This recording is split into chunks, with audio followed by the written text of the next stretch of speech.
नेपाल ने मचाया T20 world cup में बवाल, साउथ अफ्रीका को कर दिया था हैरान। हाँ, दिल आज करोड़ों प्रशंसकों का टूटा है, उसमें से मैं भी एक हूं। भैया क्या जबरदस्त नेपाल के क्रिकेटरों ने आज क्रिकेट खेला है, दिल जीता है सबका। हालांकि मुकाबला भी वो बिल्कुल ही जीत रहे थे, एक तरफा अंदाज में जीत रहे थे। 90 रनों पर 3 विकेट मात्र गिरा था अनिल शाह। और बात करें आशिफ की तो दोनों के बीच बेहतरीन साझेदारी हो चुकी थी और ऐसा लग रहा था कि भैया अब नेपाल को यहां से कोई नहीं हरा सकता, साउथ अफ्रीका को वो मात दे देंगे और T20 वर्ल्ड कप 2024 में सुपर 8 में पहुंचने की अपनी उम्मीद को बरकरार रखेंगे। लेकिन वही होता है जब आपको इंटरनेशनल स्टेज का उतना एक्सपोजर नहीं होता है, इतने क्रिटिकल सिचुएशन में आप खेले नहीं होते हैं, साउथ अफ्रीका जैसी दिग्गज और बड़ी टीमों का आप उतना सामना नहीं किए होते हैं, तो अंत में आते आते थोड़ा सा बल्लेबाज लड़खड़ाते हैं, पारी लड़खड़ाती है और जीता जिताया मुकाबला आप हारते हैं। ये सीख है नेपाल क्रिकेट टीम के लिए। ये इसमें बहुत चीखने या चिल्लाने वाली बात नहीं है, बहुत मायूस होने वाली बात नहीं है। बहुत लड़ाई लड़ी है नेपाल क्रिकेट टीम ने। ये सब चीजें अपने आप वो सीखते जाएंगे, जितना इंटरनेशनल एक्सपोजर होता जाएगा, जितना वो मुकाबले खेलते जाएंगे, उनको गेम का समझ होने लगेगा कि कैसे इतने करीबी मुकाबलों को फिनिश किया जाए, इतना डीप न ले जाकर एक ओवर पहले ही फिनिश किया जाए। तो थोड़ा सा लर्निंग फेज है नेपाल क्रिकेट टीम के लिए। तो उनके लिए इन सभी मंचों पर आना, खेलना, प्रतिभाग करना सिर्फ और सिर्फ आगे बढ़ने की दिशा में भैया काम हो रहा है और वो होता रहेगा। लेकिन नेपाल ने जिस तरीके से T20 वर्ल्ड कप 2024 में अपने प्रदर्शन से सभी क्रिकेट प्रशंसकों का दिल जीता है, वो काबिले तारीफ। पहले मुकाबले में नीदरलैंड वर्सेस नेपाल की बात करें तो लड़कर नेपाल टीम हारी है, करीबी मुकाबला हारी है। दूसरे मुकाबले में बारिश ने भैया उनके उम्मीदों पर पानी फेरा और मुकाबला रद्द हो गया। और आज साउथ अफ्रीका के खिलाफ जब करो या मरो का मुकाबला था कि सुपर 8 में पहुंचना है, तो साउथ अफ्रीका जैसी बड़ी और दिग्गज टीम को हराना है, तो हरा ले गए थे। लगभग साउथ अफ्रीका भी वो हार मान चुकी थी, लेकिन किस्मत से बड़ी चीज होती क्या है। और वहां पर साउथ अफ्रीकन टीम का जो अंतरराष्ट्रीय स्तर का भैया अनुभव है, उनके जो गेंदबाज हैं, जो लगातार प्रोफेशनल क्रिकेट खेलते रहते हैं, चाहे T20 लीग क्रिकेट हो, चाहे अंतरराष्ट्रीय स्तर का क्रिकेट हो, वो अनुभव काम आया और वो मुकाबला जीत गया। हाँ, थोड़ा सा जरूर वो जो रनर थे गुलशन झा, वो भी सोचेंगे कि कहां कुछ गलती हो गई, क्यों रनिंग करने में मैंने इंटेंट नहीं दिखाया, क्योंकि साफ वो 1 रन पूरा हो चुका था, गेंद डिफ्लेक्ट हो चुकी थी उनके बॉडी से। वो चाहते तो डाइविंग एफर्ट देते और आराम से क्रीज में पहुंच जाते, लेकिन उन्होंने शायद पहले ही सोचा कि अब मुकाबला ड्रा हो चुका है, गेंद डिफ्लेक्ट हो चुकी है, अब मैं आसानी से क्रीज में पहुंच जाऊंगा।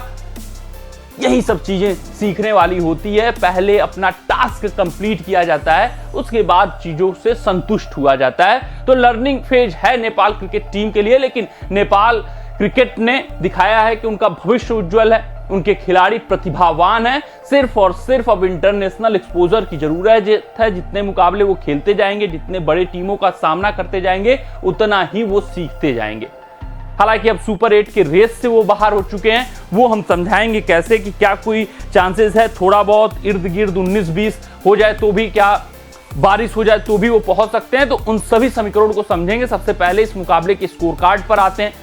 साउथ अफ्रीकन टीम पहले बल्लेबाजी करते हुए 115 रन बनाती है 20 ओवरों में, और क्या काबिले तारीफ, क्या बेहतरीन गेंदबाजी होती है नेपाल के गेंदबाजों द्वारा। दीपेंद्र सिंह एरी 3 विकेट निकालते हैं 4 ओवर में 21 रन, और कुशल भुरतेल 4 विकेट निकालते हैं, और इन दोनों के बदौलत वो साउथ अफ्रीकन टीम को मात्र 115 रन पर रोक देते हैं।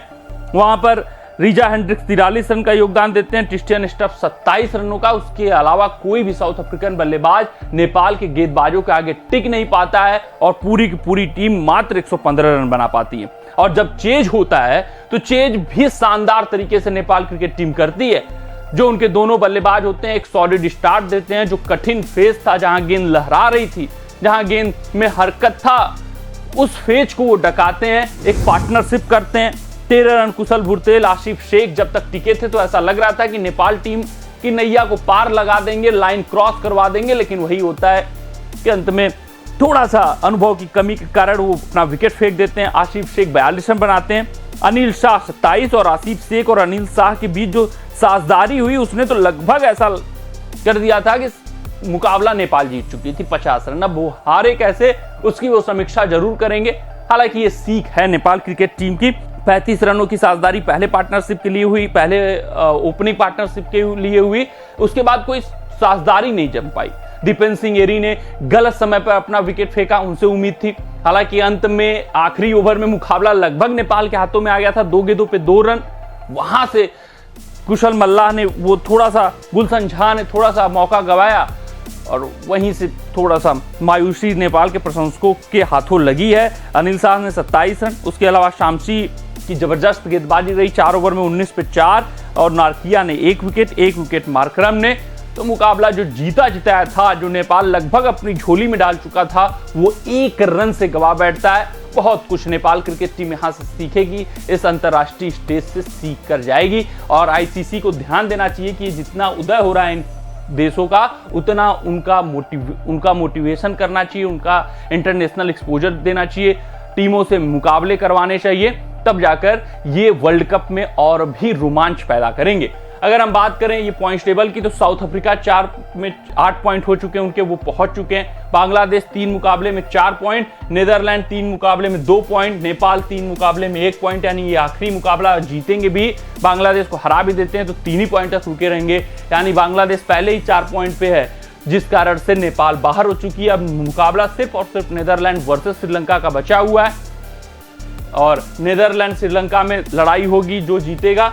तो नेपाल श्रीलंका बाहर है, बची नीदरलैंड बांग्लादेश नेपाल का मुकाबला तय करेगा कि नीदरलैंड के कितने चांसेस है, कितने नहीं, क्योंकि बांग्लादेश अगर जीत लेता है तो नेपाल बाहर हो जाएगा, नीदरलैंड भी बाहर हो जाएगा। वहीं बांग्लादेश हारता है तो नीदरलैंड श्रीलंका को हराकर पहुंच सकता है, यानी कि नेपाल के पहुंचने के कोई भी चांसेज अब नहीं बचे हैं। मिलते हैं आपसे अगले रिपोर्ट में, तब तक आप अपना ध्यान दें, सुरक्षित रहें, स्वस्थ रहें, मस्त रहें। जय हिंद, जय भारत।